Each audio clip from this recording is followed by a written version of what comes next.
তো আমি আজকে একটু সিমুইয়ের পায়েস করছি। তো সিমুইটাকে একটু ঘি দিয়ে ভেজে নিচ্ছি প্রথমে, তো সেটাকে আর দেখানো হয়নি। তো তেজপাতা দিলাম এর মধ্যে দুটো,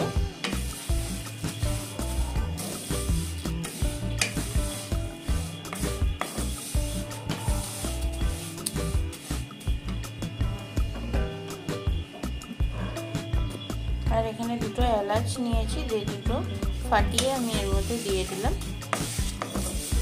এবার আমি এর মধ্যে দুধ অ্যাড করবো। তো এই যে আমি এখানে এই দুধটা ইউজ করছি, আমুল গোল্ড।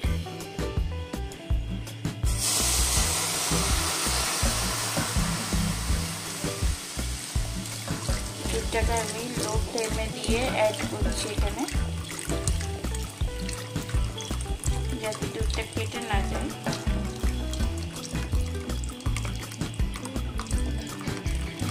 পুরো এখানে 1 কিলো দুধ আছে, সেটাই ইউজ করছি।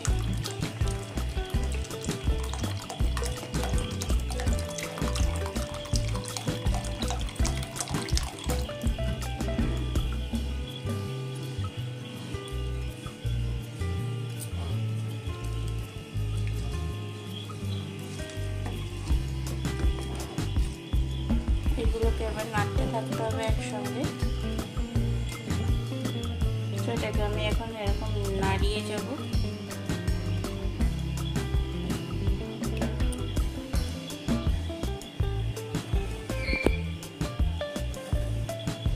দুধটা না ফুটে ওঠা অবধি।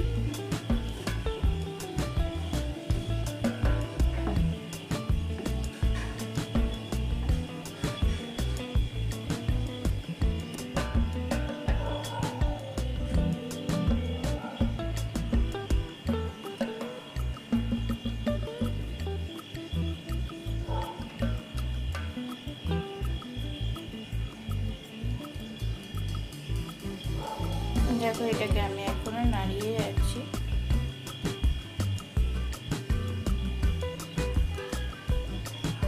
দুধটা যেহেতু ফ্রিজে ছিল তাই একটু ফুটতে দেরি হচ্ছে।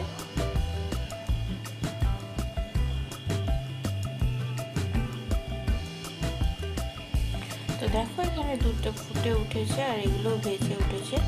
তো এইরকম সময় আমি এখানে কিছু কাজু কিশমিশ রেখেছি, সেটা আমি প্রথমে এর মধ্যে দিয়ে দেবো। তো কাজু কিশমিশটা আমি অ্যাড করে দিচ্ছি।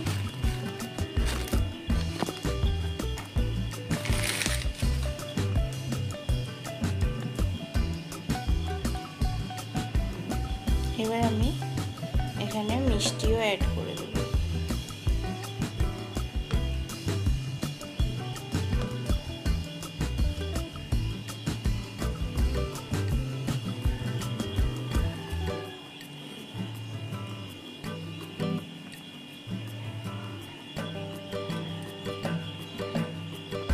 মিষ্টি হিসাবে আমি এখানে অ্যাড করছি গুড়ের বাতাসা, যাতে গুড়ের টেস্টটা আসে।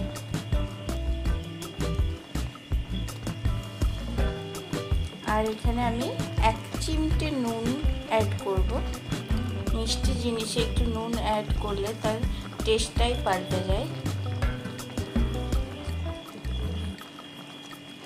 অনেকজন করে, অনেকজন করে না। যাদের করতে ভালো লাগে না তারা করো না। দেখো এটা কতটা গাঢ় হয়ে গেছে। এটা আমার তৈরি হয়ে গেছে। এই যে বাতাসা দিয়েছি আমি, এবার জাস্ট কালারটা দেখবে তোমরা, গলে গেলে কি সুন্দর হয়।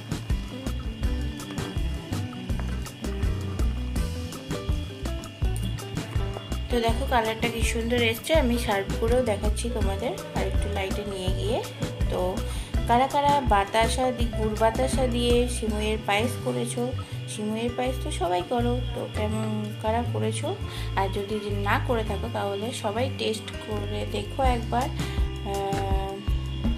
খুব ভালো লাগবে আশা করি। তো রেসিপিটার কিছু অংশ যদি ভালো লাগে প্লিজ সবাই একটা করে লাইক দিয়ে দেখো। তো দেখা হচ্ছে তোমাদের সঙ্গে পরবর্তী রেসিপিতে। ততক্ষণ অবধি খুব ভালো থেকো। আর আমি এটা তোমাদের সার্ভ করে দেখাচ্ছি একটু। তো দেখো এটা আমি সার্ভ করে নিয়েছি। তো তোমাদের রেসিপিটা কেমন লাগলো বলো সবাই। আর সবাই বানিয়ে খেও এরকমভাবে। তো আজকের মতন টাটা, সবাই খুব ভালো থেকো, টাটা।